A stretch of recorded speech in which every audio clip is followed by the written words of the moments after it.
Hello and আসসালামু আলাইকুম, welcome back again new video. আজকে ডিসকাস করব বন্ধুরা, গ্রুপ ডি থেকে কোন দুটি দল সুপার 8 এ যাচ্ছে। ইতিমধ্যে সাউথ আফ্রিকা তিনটি ম্যাচে তিনটিতে জয় নিয়ে গ্রুপ ডি থেকে ফার্স্ট দল হিসাবে কোয়ালিফাই করে ফেলেছে সুপার 8 এ। এখন শুধুমাত্র বাকি রয়েছে একটা দল। এই একটা দলের মধ্যে কোন দলটা যাচ্ছে সুপার 8 এ। তবে বিষয়টা হচ্ছে যে সুপার 8 এ যাওয়ার তাগিদে বা দৌড়ে এগিয়ে রয়েছে দুইটা দল, একটা হচ্ছে বাংলাদেশ আর একটা হচ্ছে নেদারল্যান্ডস। শ্রীলঙ্কা অলরেডি কিন্তু বিশ্বকাপ থেকে বা বিশ্বকাপের জার্নি তাদের এখানে শেষ হয়ে গেছে, আর নেপাল তো সম্ভব না সুপার 8 এ যাওয়ার। তাহলে দুইটা দল বাকি রইল, একটা দল হচ্ছে বাংলাদেশ আর একটা হচ্ছে নেদারল্যান্ড। এই দুটা দলের মধ্য থেকে একটা দল সুপার 8 এ যাবে। তাহলে কোন দলটা যাচ্ছে? আজকে বাংলাদেশ ভার্সেস নেদারল্যান্ডসের সাথে যে ম্যাচটা হতে যাচ্ছে is a very important match for both teams. কাজ হচ্ছে যে যেই টিমে এই ম্যাচে জিতবে সেই টিমটাই সবচেয়ে এগিয়ে থাকবে যে সুপার 8 এ যাওয়ার জন্য।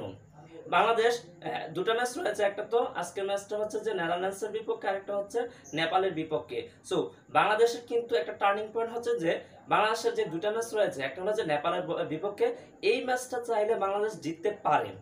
আর আজকের যে ম্যাচটা এটা আসলে একটু কন্ট্রাস্ট হবে, কারণ দুটো টিমে পাই সেম। নেদারল্যান্ডসকে যে একবারে ফেলে দেওয়ার মতো তা কিন্তু নয়, নেদারল্যান্ডসও বেশ দাপুটের সাথে রয়েছে। আর তবে নেদারল্যান্ডসের যে সবচেয়ে খারাপ দিকটা হচ্ছে যে তাদের আরেকটি ম্যাচ রয়েছে, ওইটা রয়েছে আবার শ্রীলঙ্কার সাথে। এটা নেদারল্যান্ডসের একটা খারাপ পয়েন্ট, কারণ নেদারল্যান্ডস যদি আজকে এই ম্যাচটা হারে, ওই ম্যাচটা জিতে সুপার 8 এ যাওয়াটা কঠিন হয়ে পড়বে নেদারল্যান্ডসের জন্য। আর বাংলাদেশ যদি আজকে এই ম্যাচটা জিতে, তার পরের ম্যাচও যদি জিতে, তাহলে বাংলাদেশ হয়তোবা এখানে যে গ্রুপ চ্যাম্পিয়ন হয়ে কে যাবে সুপার 8 এ এটার থাকবে। কিন্তু প্রথমত বাংলাদেশ সুপার 8 এ যাওয়ার জন্য আজকের ম্যাচটা অবশ্যই জিততে হবে।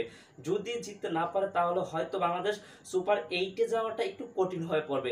সেখানে আবার দেখা হবে যে মনে করেন যে বাংলাদেশ নেদারল্যান্ডসের সাথে হারলো, নেপালের সাথে জিতলো, কিন্তু ওদিকে বাংলাদেশের সাথে যেহেতু নেদারল্যান্ড জিতলো, অন্যদিকে নেদারল্যান্ডস আবার শ্রীলঙ্কার সাথে হারলো।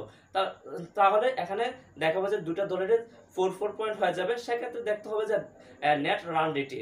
তবে নেদারল্যান্ডস আর বাংলাদেশ এখনো পর্যন্ত যে পয়েন্ট টেবিলটা দেখতে পাচ্ছেন, সেই পয়েন্ট টেবিল অনুযায়ী কেউ কারো চেয়ে এত বেশি নেট রানের যে পার্থক্য আছে তা কিন্তু নয়। বাংলাদেশের হচ্ছে পয়েন্ট 0.75, আর হচ্ছে যে নেদারল্যান্ডসের হচ্ছে পয়েন্ট 0.24, অর্থাৎ নেট রান রেটটা এত বেশিও পার্থক্য নয় দুইটা দলের।